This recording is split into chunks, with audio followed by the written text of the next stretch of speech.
Hello बच्चों, मेरा नाम है हेमंत सिंह और एक बार फिर से मैं आप सभी लोगों का स्वागत करता हूं सक्षम सक्सेस एकेडमी में। देखिएगा, आज हमारा बेसिक कॉन्सेप्ट का लेक्चर नंबर 3 होगा। नहीं, इसके पहले हम लोगों ने एटम के बारे में जानने की कोशिश की। उसके बाद एटम का इंट्रोडक्शन पढ़ा हम लोगों ने। पर्टिकुलर एटम क्या होता है, इलेक्ट्रॉन, प्रोटॉन, न्यूट्रॉन का अरेंजमेंट कैसे देखा जाता है, किस सेल की एनर्जी ज़्यादा होती है, किसकी कम होती है। और हमने ये भी पढ़ा कि अगर आपका एटम चार्ज होता है तो उसके लिए इलेक्ट्रॉन रिस्पॉन्सिबल होता है। इस तरीके से नेक्स्ट वाला लेक्चर भी हम लोगों ने पढ़ा, तो एटॉमिक मास के ऊपर, एटॉमिक नंबर के ऊपर, मास नंबर के ऊपर, इस तरीके से हम लोगों ने लेक्चर पढ़ा था। नहीं, आज हमारा पर्टिकुलर लेक्चर देखिए किस पर होगा। Concept of iso species. Iso species में आप किताबों के अंदर बहुत जगह इस तरह से पढ़ते होंगे। आइसो इलेक्ट्रॉनिक क्या होता है, आइसोटोप्स क्या होता है, आइसोबार क्या होता है, आइसोटोन्स क्या होता है, अर्थात जगह जगह पर हमको ये देखने को मिलता है। तो आज हम लोग पर्टिकुलर इसको समझने की कोशिश करेंगे। देखिएगा, सबसे पहले हम लोग पढ़ते हैं आइसो इलेक्ट्रॉनिक के बारे में। बार बार आप केमिस्ट्री जब पढ़ेंगे तो इनऑर्गेनिक के रूट पॉइंट ऑफ व्यू से हमेशा आपको देखने को मिलेगा आइसो इलेक्ट्रॉनिक। जब आप केमिकल बॉन्डिंग पढ़ेंगे तब भी आपको ये पढ़ना होगा आइसो इलेक्ट्रॉनिक के बारे में। देखिएगा, एक ही बात निकल के आ रही है ना, अगर आप ध्यान से नाम को पढ़ें तो आइसो शब्द का मतलब पर्टिकुलर हमारा सेम। नहीं, आइसो शब्द का मतलब होता है सेम, और इलेक्ट्रॉनिक शब्द यहाँ इलेक्ट्रॉन को रिप्रेजेंट कर रहा है, इलेक्ट्रॉन को रिप्रेजेंट कर रहा है। इसका मतलब यह है कि जिनके पास भी सेम नंबर में इलेक्ट्रॉन प्रेजेंट होंगे उन्हीं स्पीसीज को, उन्हीं सब्सटेंस को आप क्या बोलेंगे, आइसो इलेक्ट्रॉनिक बोलेंगे। अर्थात कहने का मतलब यहाँ पे लिखा जा सकता है कि species having same number of electron are called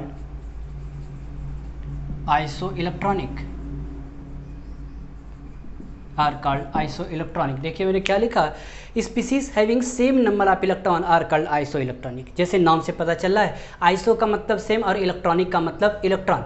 एक बात अगर आपको ना समझ में आती हो कि स्पीसीज का क्या मतलब है, हम स्पीसीज यहाँ कॉमन लेकर के चल रहे हैं ना। स्पीसीज दो एटम भी आपस में आइसो इलेक्ट्रॉनिक हो सकते हैं, दो आयंस भी आपस में आइसो इलेक्ट्रॉनिक हो सकते हैं, दो मॉलिक्यूल्स भी आपस में क्या हो सकते हैं, आइसो इलेक्ट्रॉनिक हो सकते हैं।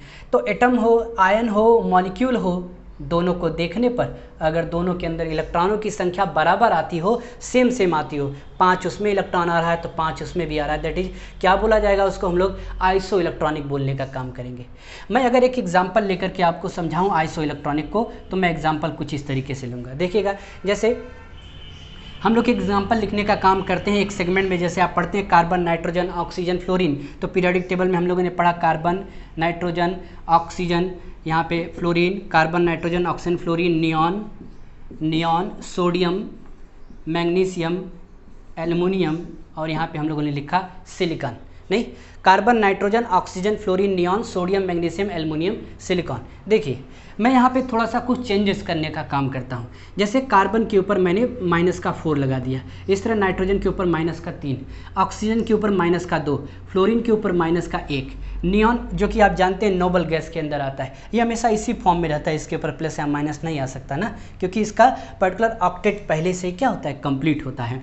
तो यहाँ पे हम लोग कुछ भी नहीं लगाते हैं, और यहाँ पे हमने लिखा +1, मैग्नीशियम +2 में जाता है, एल्युमिनियम +3 बना सकता है, और सिलिकॉन +4 बना सकता है।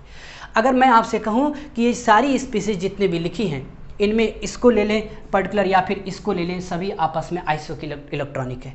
किन्हीं भी दो को ले लीजिए या सभी को एक साथ मिलाइए, सभी कैसे हैं, आइसो इलेक्ट्रॉनिक है। कैसे समझेंगे, देखिएगा, कार्बन का एटॉमिक नंबर 6, इसका होता है 7, नाइट्रोजन का, ऑक्सीजन का 8, फ्लोरीन का 9, और नियॉन का एटॉमिक नंबर होता है इस तरीके से 10। नहीं, एटॉमिक नंबर कितना हो गया इसका, 10। और पिछली वाली वीडियो के अंदर हम लोगों ने पढ़ा है कि किसी का एटॉमिक नंबर अगर उसके अंदर 10 है तो उसके अंदर प्रोटॉन की संख्या भी कितनी होगी, अगर वो न्यूट्रल है तो 10 है, और अगर वो न्यूट्रल है तो प्रोटॉन के बराबर ही इलेक्ट्रॉन की संख्या भी होगी, कितनी होगी, 10। तो हमने मान लिया नियॉन के अंदर कितना इलेक्ट्रॉन है, 10 इलेक्ट्रॉन। बताइए कार्बन का एटॉमिक नंबर कितना होता है, कार्बन का एटॉमिक नंबर होता है 6, एटॉमिक नंबर के बराबर नंबर ऑफ प्रोटॉन, और नंबर ऑफ प्रोटॉन के बराबर ही नंबर ऑफ इलेक्ट्रॉन अगर ये न्यूट्रल होता है ना। तो अगर ये इस केस में जो कि कार्बन न्यूट्रल है, इसके अंदर इलेक्ट्रॉन की संख्या कितनी है, 6।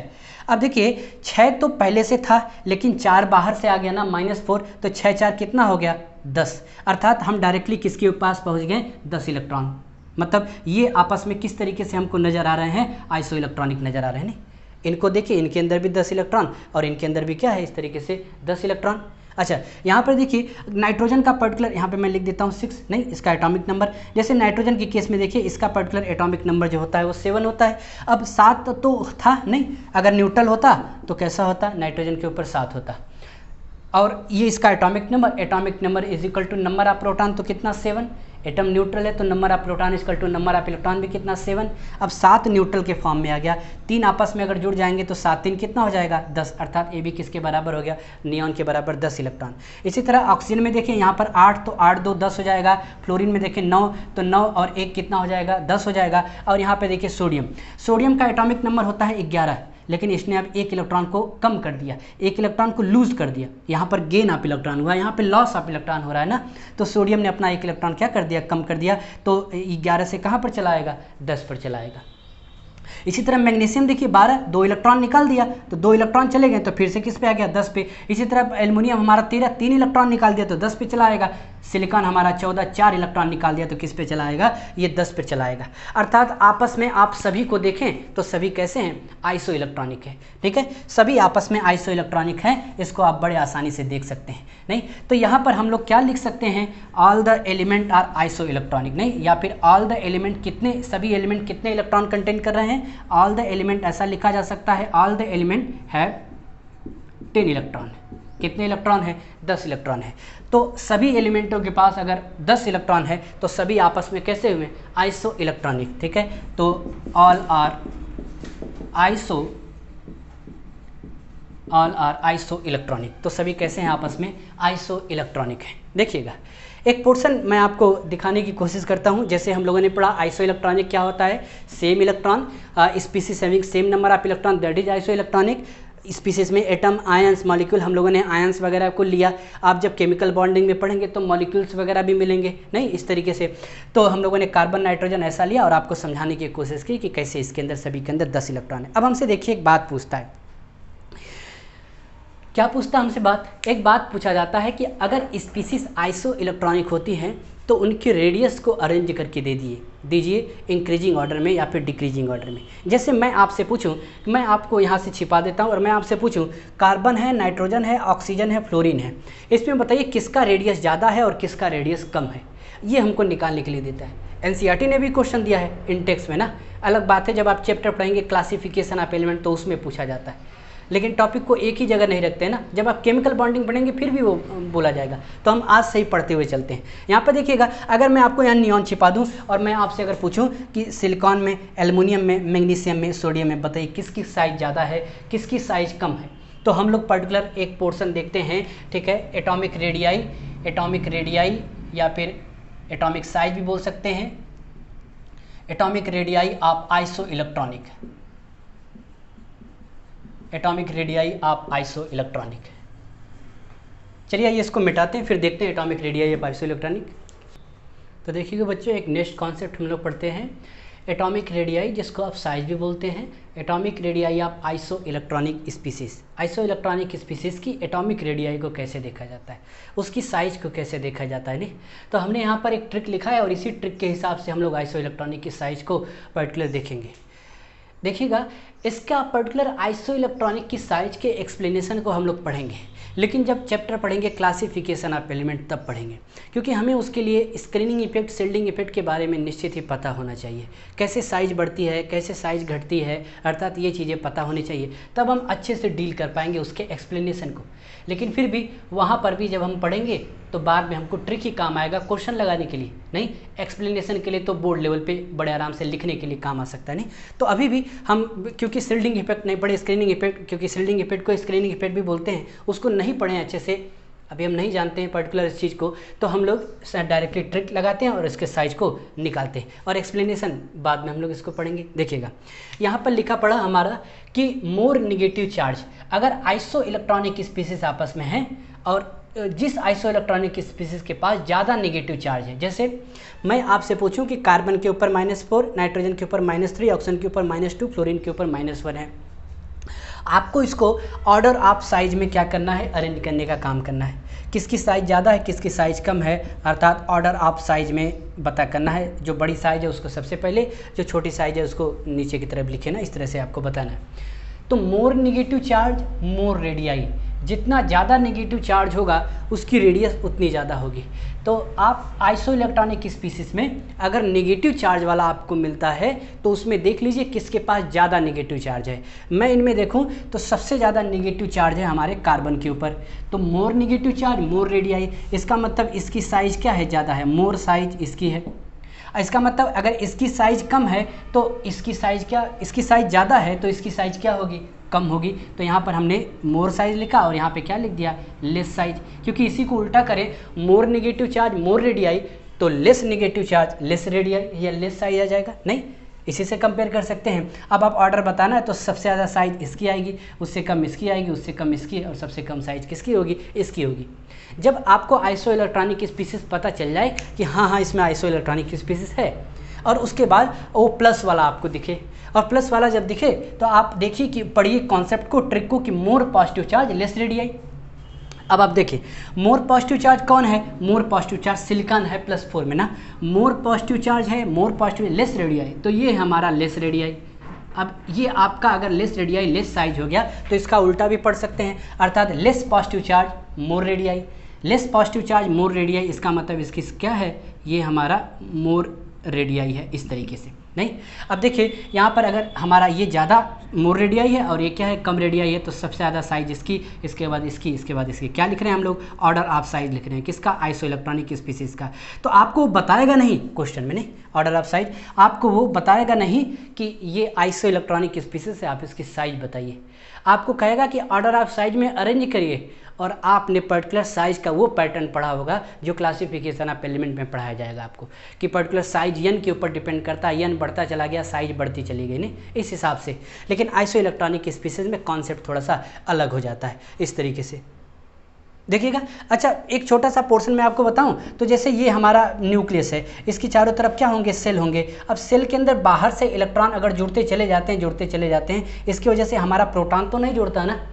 अच्छा, हमारे न्यूक्लियस में प्रोटॉन एडिशनल नहीं जुड़ता है, बाहर से इलेक्ट्रॉन जुड़ते हैं, तो पर प्रोटॉन का पर इलेक्ट्रॉन के ऊपर जो फोर्स ऑफ अट्रैक्शन है वो कम हो जाता है। अब सोचिए ये न्यूक्लियस है और वो इलेक्ट्रॉन है, अगर हमारा न्यूक्लियस उस इलेक्ट्रॉन को टाइटली होल्ड किया पड़ा है तो साइज कम रहेगी, लेकिन अगर वही प्रोटॉन कम पड़ जाए और इलेक्ट्रॉन ज़्यादा हो जाए तो पर इलेक्ट्रॉन पर जो फोर्स ऑफ अट्रैक्शन होगा वो कम हो जाएगा, जिससे इलेक्ट्रॉन एक दूसरे से क्या चले जाएंगे, दूर दूर की तरफ चले जाएंगे ना, जिससे साइज हमारी क्या कर जाएगी, बढ़ जाएगी। मैंने कहा ये कोई सड़क नहीं है ना, ये तो डिपेंड करता है कि इलेक्ट्रॉन, ये न्यूक्लियस है और इलेक्ट्रॉन है, फोर्स ऑफ अट्रैक्शन ज़्यादा है तो ये रास्ता यहाँ बन जाएगा, फोर्स ऑफ अट्रैक्शन कम है तो ये रास्ता यहाँ बन जाएगा, तब इस रेडियस में वो घूमेगा।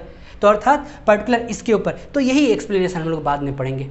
वहीं पर पॉजिटिव चार्ज की जब बात करेंगे आप, तो पॉजिटिव चार्ज के अंदर जैसे सिलिकॉन के अंदर इसका रेडियस क्या होता है, कम होता है। जैसे इसके अंदर अभी मैं पूरा स्ट्रक्चर नहीं बना रहा, लेकिन थोड़ा समझाने की कोशिश कर रहे हैं ना। पहले से इलेक्ट्रॉन प्रेजेंट थे, इस तरह से इलेक्ट्रॉन प्रेजेंट थे, पर प्रोटॉन के हिसाब से इलेक्ट्रॉन के ऊपर एक ठीक ठाक फोर्स ऑफ अट्रैक्शन लगा था, लेकिन पता चला इन 4 इलेक्ट्रॉन को हटा देते हैं, अब कुछ इलेक्ट्रॉन बचे रह जाएंगे इसमें, कुछ इलेक्ट्रॉन, तो प्रोटॉन ज़्यादा हो जाएगा और प्रोटॉन ज़्यादा इलेक्ट्रॉन कम, नहीं, तो फोर्स ऑफ अट्रैक्शन जो होगा पर इलेक्ट्रॉन पर वो ज़्यादा पड़ेगा। अब ज़्यादा पड़ेगा तो एक दूसरे से ज़्यादा अट्रैक्टेड होंगे, तो साइज उससे हिसाब से क्या होगी, कम होगी।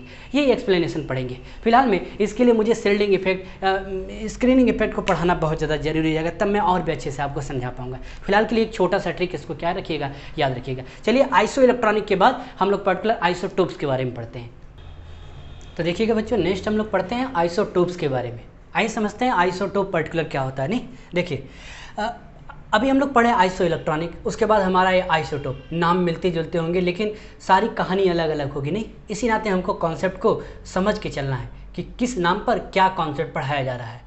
तो हम लोग कुछ एग्जाम्पल लेते हैं। पहले एग्जाम्पल पर्टिकुलर आपने जब केमिस्ट्री पढ़ा होगा तो इस तरह बहुत सारे एग्जाम्पल देखेंगे। जैसे मैंने कहा कि यहाँ पे क्लोरीन जो होता है वो 2 फॉर्म में घूमता है इधर उधर, एक क्लोरीन 35 और एक क्लोरीन 37, 2 फॉर्म में घूमता है, नहीं, एक क्लोरीन 35 और एक क्लोरीन 37। जैसे नज़र आता है एक ही घर में पर्टिकुलर रहते हैं, एक ही भाई हैं, लेकिन कुछ अंतर नज़र आ गया इनके नंबर के ऊपर, ये 35 और ये पर्टिकुलर 37। लेकिन क्लोरीन जो होता है इनका पर्टिकुलर जो एटॉमिक नंबर होता है बिल्कुल सेम होता है, 17 यहाँ पर भी और 17 यहाँ पर भी, 17 क्लोरीन का एटॉमिक नंबर 17। अब आप देखिए ये जो दोनों मेंबर हैं आपस में आप देखें कि इनका 35 और ये 37 अलग है। पिछले वाले वीडियो के अंदर हम लोगों ने बात पढ़ी थी कि किसी भी एटम को जब आप रिप्रेजेंट करने का काम करते हैं, इस तरीके से एटम है अगर उसको आप रिप्रेजेंट करते हैं तो नीचे की तरफ हम लोग एटॉमिक नंबर लिखते हैं, नीचे की तरफ एटॉमिक नंबर और ऊपर की तरफ क्या लिखते हैं, मास नंबर। कंफ्यूज मत होइएगा ना, मैंने आपको कहा था यहाँ पर भी लिख सकते हैं एटॉमिक नंबर और यहाँ पर लिख सकते हैं मास नंबर। एनसीईआरटी यही लिखती है, थोड़ा सा मिक्सअप ना हो जाए इसलिए यहाँ लिख देते हैं और कोई चक्कर नहीं ना। तो नीचे एटॉमिक नंबर होगा और ऊपर क्या होगा, मास नंबर। तो नीचे एटॉमिक नंबर, इसका मतलब इस क्लोरीन का एटॉमिक नंबर और इस क्लोरीन का एटॉमिक नंबर दोनों आपस में क्या है, बराबर है। तो मैं यहाँ लिख देता हूँ ये क्या लिखा हुआ है, हमारा एटॉमिक नंबर लिखा हुआ है नहीं, और जो ऊपर लिखा जाता है क्या लिखा जाता है, मास नंबर लिखा जाता है, मास नंबर। अच्छा, मास नंबर किसके ऊपर डिपेंड करता है, प्रोटॉन के ऊपर और न्यूट्रॉन के ऊपर डिपेंड करता है। Atomic number is equal to the number of proton present in the nucleus. अब आप देखिएगा हम ये कहेंगे कि ये दो क्लोरीन आपस में एक दूसरे पर आइसोटोप कहलाएंगे, अर्थात क्लोरीन के कितने आइसोटोप होते हैं, यहाँ पे लिखा मैंने 2 आइसोटोप हो गए क्लोरीन के। अब देखिए अब मैंने कैसे जान लिया कि ये आइसोटोप है, तो आप इसको एनालाइज करें, आप खुद ही जानेंगे। जैसे देखिएगा इसको जब आप एनालाइज करेंगे तो दोनों ऐसे आइसोटोप उनको बोला जाता है, 2 या 2 से अधिक स्पीसीज को आपस में कंपेयर करें, और कंपेयर करने पर अगर उनका एटॉमिक नंबर आपस में सेम होता है और मास नंबर अलग अलग होता है तो इस प्रकार के स्पीसीज को आइसोटोप बोला जाता है। पिछले वाले के अंदर 2 स्पीसीज को कंपेयर किया गया था और कंपैरिजन करने पर उन दोनों में इलेक्ट्रॉन की संख्या सेम आई थी तो उनको आइसो इलेक्ट्रॉनिक बोला गया। उसी तरह से क्लोरीन को देखिए, इस क्लोरीन को देखिए, दोनों का एटॉमिक नंबर अगर सेम हो और मास नंबर अलग अलग हो तो यह क्राइटेरिया आइसोटोप की होती है। अर्थात अगर मैं लिखूं 2 आइसोटोप हैं, इसका मतलब इनमें एटॉमिक नंबर क्या होगा, एटॉमिक नंबर, यहाँ पर मैंने लिखा एटॉमिक नंबर तो ये होगा सेम, एटॉमिक नंबर सेम, लेकिन मास नंबर क्या होगा, तो यहाँ पे मैंने लिखा मास नंबर ये होगा डिफरेंट। तो अगर ये 2 कॉन्सेप्ट मिलते हैं कि atomic number same, mass number different, तो ये दोनों क्राइटेरिया किस में आते हैं, आइसोटोप्स के अंदर आते हैं। इसका मतलब अच्छा दूसरी चीज़ ये है, ये भी समझते हैं क्या ये सेम एलिमेंट के होंगे कि अलग अलग एलिमेंट के, तो यकीन मानिएगा और आप देख भी रहे हैं ये दोनों कैसे होंगे, सेम एलिमेंट के। इसका मतलब हम लोग बोल सकते हैं कि atom of the same element having same atomic number but different mass number is called isotope of that element, नहीं बोला जा सकता है। तो डिफिनीशन अगर मैं लिखूँ यहाँ पर लिख सकता हूँ atom of the same element की डिफरेंट एलिमेंट, सेम एलिमेंट, एक ही घर के 2 भाई, नहीं, atom of the same element, atom of the same element having same atomic number but different mass numbers are called क्या बोल दिए, आइसोटोप। क्या बोल सकते हैं इसको हम लोग, आइसोटोप्स बोल सकते हैं। तो मैं फिर से एक बार डिफिनीशन पढ़ता हूँ, atom of the same element having same atomic number but different mass number are called isotopes. जैसे इन दोनों के बीच में आपस में क्या किया हम लोगों ने, कंपेयर किया। चलिए कुछ और भी बातें करते हैं, जो चीज़ यहाँ पे दिख जाए कॉन्सेप्ट में और भी पढ़ते हैं। जैसे देखिए अगर मैं इसको लूँ और इनमें मैं इलेक्ट्रॉन, प्रोटॉन और न्यूट्रॉन की संख्या जानने की कोशिश करूँ। अब हम ये जानने की कोशिश करेंगे कि भाई मास नंबर अलग आ रहा है तो क्यों आ रहा है, नहीं देखिएगा अगर आप इसके इलेक्ट्रॉन, प्रोटॉन और न्यूट्रॉन की संख्या को निकालें तो देखिए हम लोग सबसे पहले प्रोटॉन की संख्या को जानते हैं। बताइए एटम हमारा बिल्कुल न्यूट्रल, तो हमने कहा कि एटॉमिक नंबर के बराबर ही होता है नंबर ऑफ प्रोटॉन, तो एटॉमिक नंबर 17, तो प्रोटॉन की संख्या 17। और मैंने आपको बताया इलेक्ट्रॉन की संख्या कैसे निकालेंगे, अगर आपका एटम पर्टिकुलर न्यूट्रल होता है तो उस केस में atomic number equal to number of proton equal to number of electron, तीनों बातें एक साथ बोल दी जाती है ना, कब, जब न्यूट्रल होता है तब। अर्थात प्रोटॉन की संख्या अगर 17 है, एटम न्यूट्रल है, तो इलेक्ट्रॉन की भी संख्या कितनी हो जाएगी, 17। इस तरीके से अब हम लोग न्यूट्रॉन की संख्या की बात करते हैं। न्यूट्रॉन की संख्या बताइए, न्यूट्रॉन की संख्या कैसे निकाली जाती है, न्यूट्रॉन की संख्या mass number minus atomic number नहीं, इस तरह से हम लोगों ने पढ़ा था। Mass number minus atomic number, अर्थात 35 माइनस का 17 आप करेंगे, 35 में से 17 को क्या कर देंगे, माइनस कर देंगे इस तरह से। तो हमारा 35 में से 17 को जैसे माइनस करेंगे, 17 17 34, 17 1 35, 18 एक कितना आ जाएगा, 18 आ जाएगा। 18 कितना आ गया, ये 18। अब यही काम यहाँ पर भी करते हैं हम लोग। यहाँ पर बताइए, प्रोटॉन की संख्या सेम एटॉमिक नंबर है तो 17, इलेक्ट्रॉन की संख्या वही 17 क्योंकि न्यूट्रल का केस है। न्यूट्रॉन की संख्या बताइए, तो 37 में से आप 17 को माइनस करेंगे, कितना आ जाएगा आपका, 20 आ जाएगा, 20 आ जाएगा। कितना आ जाएगा, 20 आ जाएगा। इस तरीके से अब देखिए, इस केस में हमारा क्या इन दोनों स्पीसीज जो हमारे आपस में कैसे हैं, आइसोटोप हैं, क्योंकि इनका एटॉमिक नंबर सेम है, मास नंबर क्या है, डिफरेंट है। अच्छा, इन दोनों आइसोटोप में प्रोटॉन की संख्या आपस में बराबर होती है। आइसोटोप में प्रोटॉन की संख्या आपस में बराबर होती है, इलेक्ट्रॉन की संख्या आपस में बराबर होती है। लेकिन अगर आप इसको जज करें और इसको देखें तो न्यूट्रॉन की संख्या आपस में क्या होती है, अलग होती है। इसमें न्यूट्रॉन 18 और इसमें न्यूट्रॉन 20। और आप बताइए, मास नंबर किसके ऊपर डिपेंड करता है, मास नंबर डिपेंड करता है प्रोटॉन के ऊपर और न्यूट्रॉन के ऊपर। प्रोटॉन की संख्या तो सेम है, इसका मतलब मास नंबर को अलग करने में प्रोटॉन का हाथ नहीं है। किसका हाथ है, न्यूट्रॉन का हाथ है। इसका मतलब हम क्या बोल सकते हैं कि isotope have same number of proton, same number of electron but different number of neutron. तो हमें क्वेश्चन पूछेगा, कैसे पूछेगा, isotope have same number of proton, different number of electron, same number of neutron. इसी को अलग अलग क्राइटेरिया में करके आपको 4 ऑप्शन बनाएगा और उस 4 ऑप्शन में आपको ध्यान रखना है कि same number of proton, same number of electron but different number of neutron. और बताइए, आइसोटोप्स के अंदर जो मास के अंदर आता है, मास डिफरेंट आता है, वो किसकी वजह से आता है, ठीक है, mass number is different in isotope is due to the different number of neutron present in their isotope. नहीं, अलग अलग न्यूट्रॉन की संख्या प्रेजेंट होने की वजह से। नहीं, इस तरीके से पढ़कर हम लोगों ने सॉल्व किया इसको। चलिए इसी तरह से 1-2 आइसोटोप का एग्जांपल और देखते हैं हम लोग। देखिएगा बच्चों, नेक्स्ट हमने कुछ पॉइंट लिखा और उसी पॉइंट के हिसाब से आइसोटोप के बारे में कुछ और बातें करते हैं। देखिएगा, ये लिखा मैंने कि आइसोटोप है सेम नंबर ऑफ इलेक्ट्रॉन, जैसा हमने देखा कि इलेक्ट्रॉन सेम होते हैं, प्रोटॉन सेम होते हैं, and different number of neutron, neutron की संख्या अलग होती है उसके अंदर। और इसी वजह से आइसोटोप के अंदर मास नंबर डिफरेंट होता है। क्यों, क्योंकि different number of neutron present होते हैं। मास नंबर 2 ही पर डिपेंड करता है ना, प्रोटॉन के ऊपर, न्यूट्रॉन के ऊपर। प्रोटॉन तो सेम ही होता है, न्यूट्रॉन अलग होता है, इसकी वजह से मास नंबर डिफरेंट हो जाता है। अच्छा, कुछ एग्जांपल लिखा मैंने यहाँ पर। कार्बन के देखिए 3 आइसोटोप देखे जाते हैं, 3 आइसोटोप, कार्बन 12, कार्बन 13, कार्बन 14 है। मैं भी जब पढ़ता था तो मैं इस बात को नहीं समझ पाता था। मैंने कहा जब पीरियोडिक टेबल में लिख दिया गया कि कार्बन का एटॉमिक नंबर 6, उसका मास नंबर 12, तो ये दोनों कहाँ से आ गए। एक चीज़ याद रखिएगा, आइसोटोप का मतलब होता है कि समझ लीजिए एक ही घर के भाई जो आपस में बिछड़े हुए हैं, इधर उधर घूम रहे हैं। नहीं, लेकिन जैसे क्या होता है, पीरियोडिक टेबल में उनको रिप्रेजेंट किया जाता है या उस वाले एलिमेंट को रिप्रेजेंट किया जाता है जो डोमिनेंट होता है, जो इन्वायरमेंट में ज़्यादा पाया जाता है। तो कार्बन 12 ज़्यादा इन्वायरमेंट में देखा जाता है। कुछ ये भी देखे गए, कुछ ये भी देखे गए, तो इसका अनुमान लगाया गया कि कार्बन के 3 आइसोटोप हैं, कार्बन 12, कार्बन 13, कार्बन 14। लेकिन पीरियोडिक टेबल में कौन सा रूप लिखा गया, सिर्फ कार्बन 12, क्योंकि ये रूप क्या है, डोमिनेंट है। ये रूप हल्का फुल्का दिखता होगा ना इधर उधर निकालने पर, अर्थात तुरंत आप कोई कार्बन पकड़ें, आपको ना समझ में आए कौन सा होगा, तो ज़्यादातर कार्बन 12 है, तो हो सकता है कार्बन 12 होना हो, इस तरीके से। तो इस नाते ऐसा तो रूप अलग अलग क्यों हैं, क्योंकि कुछ ये भी पाए जाते हैं, कुछ ये भी पाए जाते हैं, लेकिन ज़्यादातर कौन पाया जाता है, जो पीरियोडिक टेबल में ज़्यादा लिखा हुआ है, नहीं जो लिखा हुआ है जिस सिंबॉलिक रिप्रेजेंटेशन से। तो अर्थात मुझे बात करनी है यहाँ पर। देखिए, मैं आपसे कहूँ कि यहाँ पर आप प्रोटॉन की संख्या बताइए, यहाँ पर भी प्रोटॉन की संख्या, यहाँ पर भी प्रोटॉन की संख्या, फिर इलेक्ट्रॉन की संख्या निकालते, इलेक्ट्रॉन की संख्या निकालते, इलेक्ट्रॉन की संख्या, उसी के साथ हम लोग न्यूट्रॉन की संख्या, न्यूट्रॉन की संख्या और न्यूट्रॉन की संख्या निकालते हैं। चलिए निकालते हैं।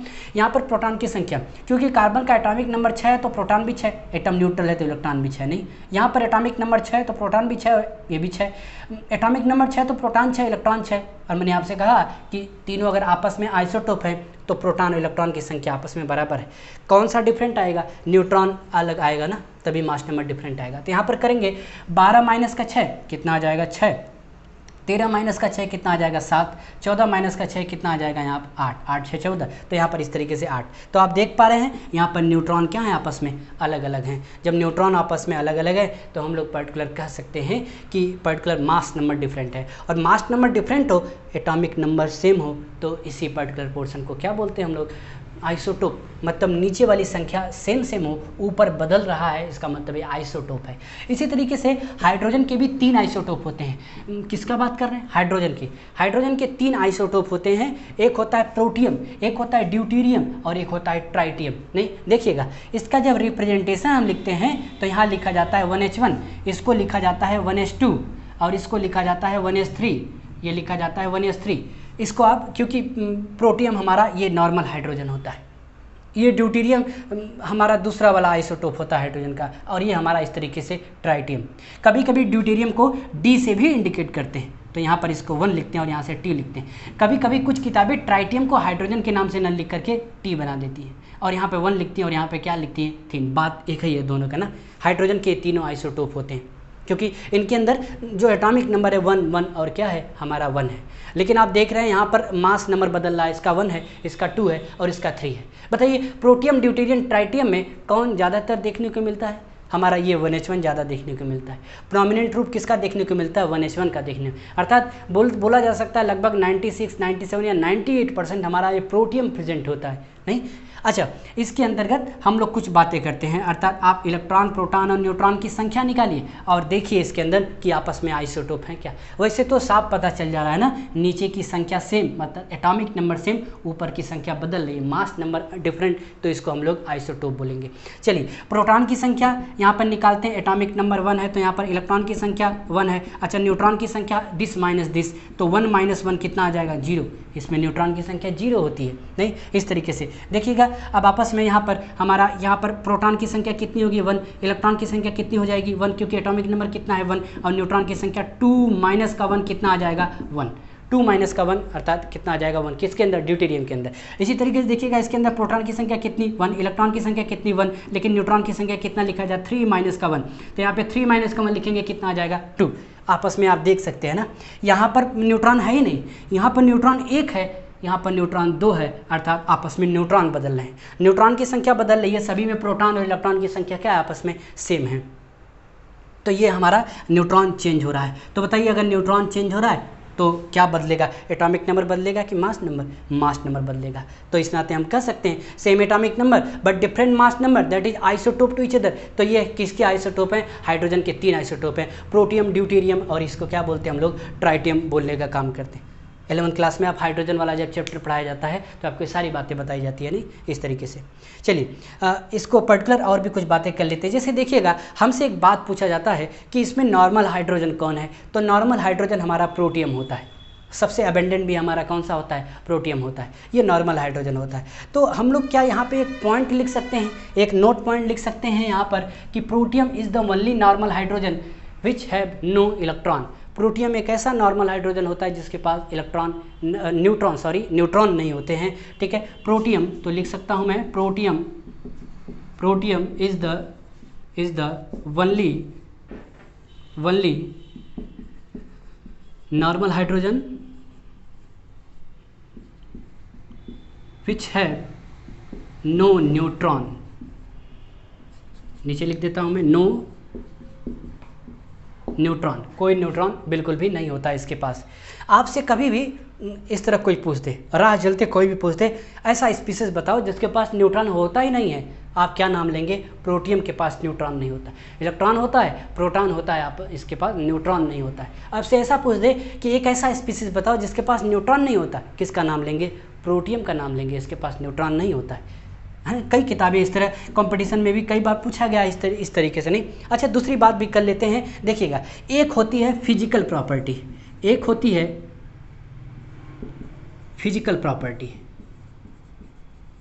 और एक हमारी होती है केमिकल प्रॉपर्टी।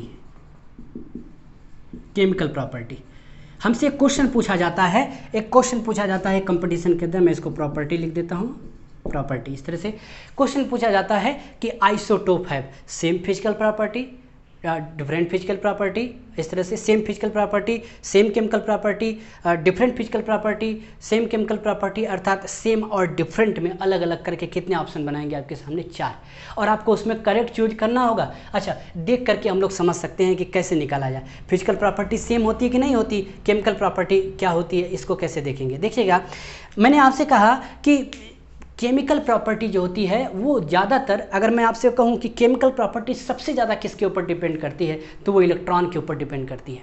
इलेक्ट्रॉन, अगर इलेक्ट्रॉन की संख्या कहीं घट रही है और कहीं बढ़ रही है तो केमिकल प्रॉपर्टी में घटना और बढ़ना देखने को मिलेगा। अच्छा, ऐसा नहीं है कि जो केमिकल प्रॉपर्टी वो प्रोटॉन के ऊपर डिपेंड नहीं करती है, न्यूट्रॉन के ऊपर डिपेंड नहीं करती है, लेकिन अगर मैग्नीट्यूड देखा जाए तो इलेक्ट्रॉन के ऊपर सबसे ज़्यादा डिपेंड करती है, बाद में प्रोटॉन, बाद में न्यूट्रॉन की संख्या के ऊपर, क्योंकि इलेक्ट्रॉन को मेजर है तो इलेक्ट्रॉन से ही केमिकल प्रॉपर्टी भी देखी जाती है। Because in a chemical property हमारा कौन इन्वॉल्व होता है, एटम, और एटम के अंदर बाहरी सेल में कौन दौड़ता है, इलेक्ट्रॉन, तो इलेक्ट्रॉन ही बॉन्ड में पार्टिसिपेट करते हैं। Transfer of electron, sharing of electron, ionic bond और कोवेलेंट बॉन्ड ना, तो केमिकल बॉन्ड में या केमिकल प्रॉपर्टी में इलेक्ट्रॉन पार्टिसिपेट करते हैं। अब आप देखिए आइसोटोप्स के पास इलेक्ट्रॉन की संख्या तो नहीं बदल रही है, नहीं, इलेक्ट्रॉन सभी में क्या है, सेम है। अगर इलेक्ट्रॉन सेम है, बढ़ घट नहीं रहा है, इसका मतलब केमिकल प्रॉपर्टी क्या होगी, सेम होती है। आइसोटोप की केमिकल प्रॉपर्टी क्या होती है, सेम होती है, तो मैं यहाँ पे लिख दिया सेम। आइसोटोप है same chemical property but different physical property, physical property इसकी डिफरेंट होती है, ये मैंने लिखा डिफरेंट, ये मैंने लिखा डिफरेंट, फिजिकल प्रॉपर्टी डिफरेंट। बताइए फिजिकल प्रॉपर्टी क्यों डिफरेंट हो जाएगी। आप सोचिए एक सिंपल सा पर्टिकुलर पोर्शन है, इनका मास नंबर ही सीधे सीधे बदल रहा है, तो मास ही बदल रहा है, मास क्या एक तरीके का फिजिकल प्रॉपर्टी है, और न्यूट्रॉन क्योंकि बदल रहा है तो मास बदल रहा है, नहीं। और भी इसके साथ जब बात होगी डेंसिटी की, जब बात होगी कलर वगैरह की, जब बात होगी और भी कुछ चीज़ों की ना फिजिकल प्रॉपर्टी के अंदर साइज़ की वगैरह की, तब भी हम लोग पर्टिकुलर इसको क्या करेंगे, हम लोग कहेंगे कि भाई फिजिकल प्रॉपर्टी डिफरेंट होती है केमिकल प्रॉपर्टी से। तो मैं 2 नोट पॉइंट यहाँ पे लिखा, protium is the only normal hydrogen which have no neutron. अब फिर मैंने लिखा कि particular in isotope have different physical property, या फिर बोल सकते हैं same chemical property but different physical property. Same chemical property क्यों, because there is no change in the number the electron. और फिजिकल प्रॉपर्टी क्यों बदल रही है, क्योंकि न्यूट्रॉन की संख्या क्या हो रही है, बदल रही है, नहीं। इस तरीके से हम लोगों ने बात किया किसके बारे में, आइसोटोप के बारे में, नहीं। इस तरीके से नेक्स्ट हम लोग पढ़ते हैं आइसोबार के बारे में। देखिएगा बच्चों, नेक्स्ट हम लोग पढ़ते हैं आइसोबार के बारे में। देखिए आइसोबार के बारे में, बिल्कुल आइसोटोप का जो पर्टिकुलर उल्टा होता है वो आइसोबार। जैसे आइसोटोप के अंदर हम लोग पर्टिकुलर क्या पढ़ें, same atomic number but different mass number, ऐसा पढ़ें। एटॉमिक नंबर क्या था हमारा, सेम था, लेकिन मास नंबर अलग अलग था, क्लोरीन 35, क्लोरीन 37। अब हम उल्टा करने वाले हैं, वहाँ पर्टिकुलर हमारा मास नंबर डिफरेंट था, लेकिन यहाँ पर मास नंबर हमारा सेम होगा, और पर्टिकुलर एटॉमिक नंबर अब क्या होगा, डिफरेंट होगा।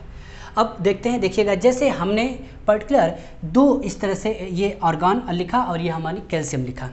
अब आप देखिए यहाँ पर ऊपर वाला जो सेगमेंट है वो नहीं बदल रहा है, लेकिन नीचे वाला सेगमेंट बदल जा रहा है।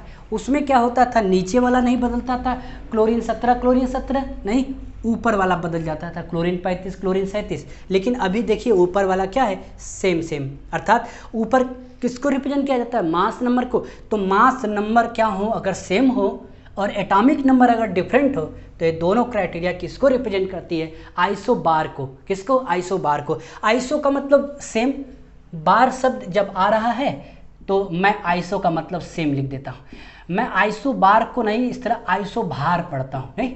अगर आप आइसोबार को ना पढ़ के आइसोभार पढ़ें तो ऐसा नजर आता है सेम भार सेम मास, नहीं, तो सेम मास नंबर, अर्थात मास नंबर सेम होता है, लेकिन इसका एटॉमिक नंबर क्या होता है, डिफरेंट होता है। देखिएगा, तो यहाँ पर हमने इसी नाते लिखा कि atom of the different element, वहाँ पर देखिए atom of the same element था, यहाँ पर atom of the different element. 2 अलग अलग एलिमेंट के एटम अगर उनके बीच में सेम मास नंबर होता है और डिफरेंट एटॉमिक नंबर होता है, तो इस प्रकार के सेगमेंट को आइसोबार टू ईच अदर बोलते हैं। एक दूसरे के क्या हैं, आइसोटोप हैं कि आइसोबार हैं, एक दूसरे के आइसोबार होते हैं। जैसे हम लोगों ने उसके अंदर इलेक्ट्रॉन, प्रोटॉन और न्यूट्रॉन चेक किया था, यहाँ भी चेक करते हैं कौन कौन बराबर होता है, कौन अलग होता है, देखने की कोशिश करते हैं। यहाँ पर प्रोटॉन की संख्या बताइए, एटॉमिक नंबर 18, तो प्रोटॉन भी कितना, 18। न्यूट्रल है तो इलेक्ट्रॉन भी 18, नहीं।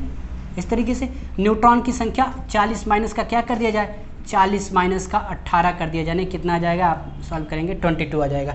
18 18 36 हो जाएगा, 4 40, तो 8 4 12 अर्थात 22, नहीं। इस तरह से यहाँ पर देखिए प्रोटॉन की संख्या यहाँ पर हमारा 20 है, और यहाँ पर इलेक्ट्रॉन की संख्या भी कितनी है, 20 है। न्यूट्रॉन की संख्या निकालते हैं ना, 40 माइनस का 20 कितना आ जाएगा, 20। अब आप देखिए, बड़ा ही अजीबोगरीब दिखा नहीं। अब देखिए प्रोटॉन आपस में मिल ही नहीं रहे, अर्थात प्रोटॉन की संख्या आपस में बराबर नहीं। इलेक्ट्रॉन की संख्या देखिए यहाँ 18 यहाँ 20, क्या इलेक्ट्रॉन की संख्या बराबर है? नहीं। क्या न्यूट्रॉन की संख्या बराबर है? नहीं। तो एक अच्छा सेगमेंट हमको ये पता चला है कि आइसोबार में इलेक्ट्रॉन, प्रोटॉन एंड न्यूट्रॉन की संख्या, तीनों की संख्या आपस में क्या होती है? डिफरेंट होती है। आइसोबार है different number of electron, proton and neutron, तो तीनों की संख्या आपस में क्या होती है? इस तरीके से अलग अलग देखने को मिलती है, नहीं? अच्छा, दूसरी बात यह है, लेकिन एक बात कहा जाता है कि प्रोटॉन प्लस और न्यूट्रॉन का जो सम होता है इसमें क्या होता है? बराबर। प्रोटॉन और न्यूट्रॉन का सम आपस में बराबर होता है। जैसे न्यूट्रॉन यहाँ पे 22 है और यहाँ पे हमारा ये 18 है, नहीं तो ये 8 2 10 को एक 0 हो जाएगा, 2 3 और एक 4, देखिए 40 आ गया। यहाँ पर प्रोटॉन प्लस न्यूट्रॉन को जोड़े तो यहाँ पर देखिए 20 और यहाँ पर देखिए 20 20 20 कितना हो गया? 40। इसका मतलब देखिए क्या मैंने बोला कि इसके अंतर्गत प्रोटॉन, न्यूट्रॉन, इलेक्ट्रॉन का जो नंबर होता है, नंबर इसको आप शब्दों में लिख सकते हैं, डिफरेंट होता है। तो कैसे लिखेंगे शब्दों के अंदर नोट पॉइंट बना के? Isobar have different number of proton, neutron and electron, but लगाएंगे और उसके बाद लिखेंगे but the sum of proton and neutron is equal to same. नहीं, अगर सेम नहीं होगा तो मास नंबर कैसे सेम होगा? प्रोटॉन की संख्या अलग होती है, न्यूट्रॉन की अलग होती है, लेकिन दोनों का सम आपस में कैसा होता है? बराबर होता है। देखिए प्रोटॉन न्यूट्रॉन 40 यहाँ पर भी आया, यहाँ पर भी क्या आया? 40 आया। इसी तरह देखिए यहाँ पर लिखा, ये दोनों आपस में क्या है?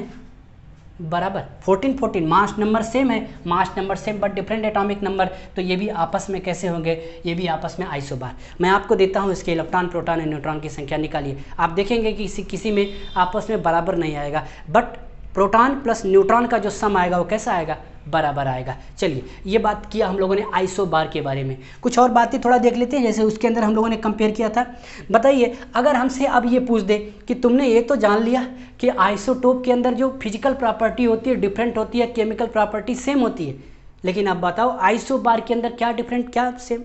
तो याद रखिएगा यहाँ पर सभी नहीं मिल रहे हैं ना, अर्थात कोई सेम नहीं है। यहाँ पर फिजिकल प्रॉपर्टी के बारे में बात करेंगे, केमिकल प्रॉपर्टी के बारे में चाहे बात करेंगे, दोनों आपस में डिफरेंट होते हैं, कोई सेम नहीं होता।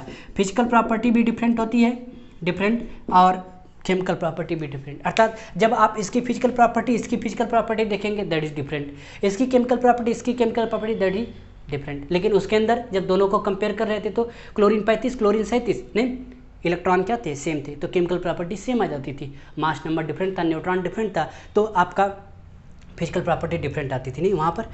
लेकिन यहाँ पर फिजिकल प्रॉपर्टी भी डिफरेंट आएगी, केमिकल प्रॉपर्टी भी डिफरेंट आएगी, क्योंकि number of electron, number of proton, number of neutron सभी आपस में क्या है? अलग अलग है, कोई सेम है ही नहीं। तो इस तरीके से हमारा हुआ आइसोबार। हमने पढ़ा आइसोबार, नहीं same mass number but different atomic number, that is isobar to each other. तो हम लोगों ने पढ़ा आइसोटोप, आइसोबार। अब हमारा एक पोर्शन और बचता है आइसोटोन्स। देखिएगा आइसोटोन्स के बारे में, तो देखिएगा बच्चों नेक्स्ट हमारा लिखा पड़ा आइसोटोन्स। अभी हम लोगों ने पढ़ा आइसोटोप, उसके बाद आइसोबार, अब नेक्स्ट पढ़ रहे हैं हम लोग आइसोटोन्स के बारे में।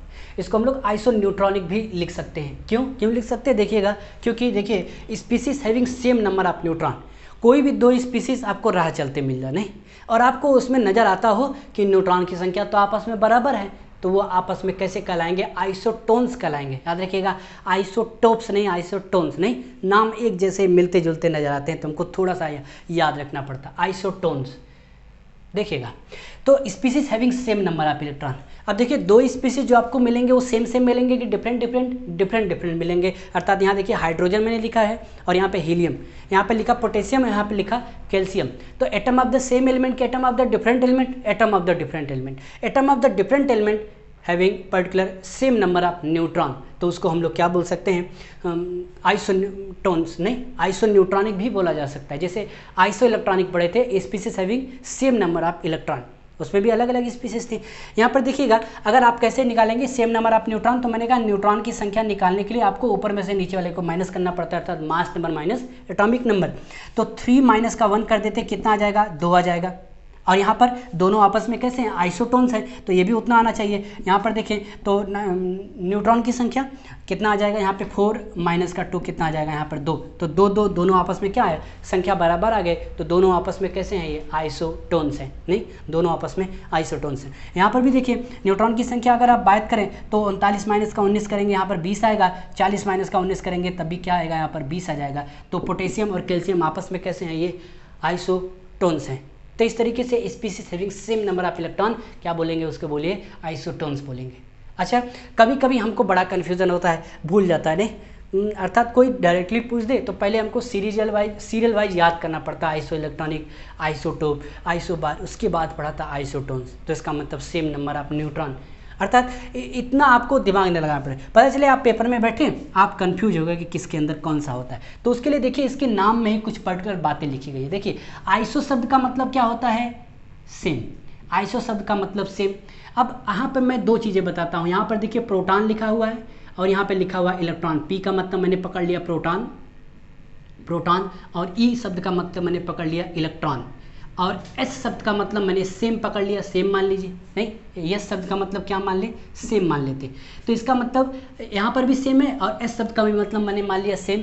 तो same number of proton and same number of electron किसके अंदर होता है, आइसोटोप्स के अंदर, और हमने पढ़ा भी। अच्छा बताइए, प्रोटॉन की संख्या अगर सेम होती है, ये सेम लिखा है ना, प्रोटॉन की संख्या अगर क्या होती है, सेम होती है, तो एटॉमिक नंबर भी क्या होगा उसका, सेम। इसका मतलब आइसोटोप है सेम एटॉमिक नंबर। अब उल्टा जो बोलना उसको बोल दीजिए, मास नंबर क्या है, डिफरेंट है। तो यहाँ पर मैंने बताया नाम से ही आप पता कर लेंगे कि क्या क्या बातें हैं। तो यहाँ पे लिखा आइसोटोप्स, पी का मतलब प्रोटॉन, ई का मतलब इलेक्ट्रॉन, एस का मतलब सेम। प्रोटॉन इलेक्ट्रॉन इसमें क्या होंगे, सेम होंगे। और प्रोटॉन सेम तो एटॉमिक नंबर सेम। इसका मतलब प्रोटॉन इलेक्ट्रॉन सेम है तो न्यूट्रॉन की संख्या क्या है, डिफरेंट। इसी तरह से मैंने आइसोबार को कहा, आप आइसोभार पढ़िएगा। नहीं, जब आप आइसोभार पढ़ेंगे, इसको आइसोभार पढ़ेंगे तो आप समझ जाएंगे कि सेम क्या है, मास नंबर।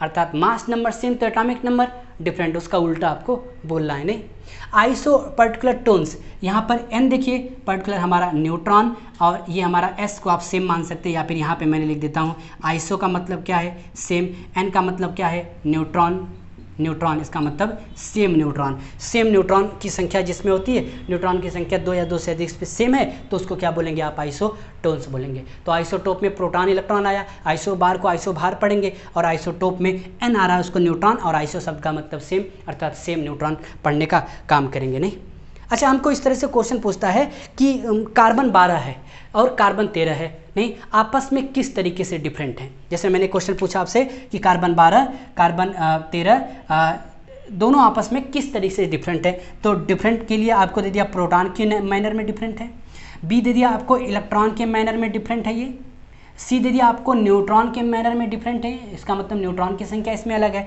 डी दे दिया नहीं प्रोटॉन और न्यूट्रॉन दोनों की संख्या में ये डिफरेंट है। तो carbon 12 and carbon 13 is differ to each other, option मिला proton, electron, neutron, proton and neutron both. नहीं, तो आप बताइए कार्बन 12 और कार्बन 13 में आप देखिए ऊपर क्या बदल रहा है, मास नंबर बदल रहा है। इसका मतलब नीचे की तरफ एटॉमिक नंबर क्या होगा इसका, same atomic number but different mass number, क्या बोलेंगे उसको हम लोग, आइसोटोप बोलेंगे। और आइसोटोप के अंदर इलेक्ट्रॉन की संख्या सेम होती है, प्रोटॉन की संख्या सेम होती है, न्यूट्रॉन की संख्या अलग होती है। तो दोनों आपस में किस संख्या में डिफर करेंगे, न्यूट्रॉन की संख्या में। इलेक्ट्रॉन और प्रोटॉन आपस में क्या होंगे, सेम होंगे।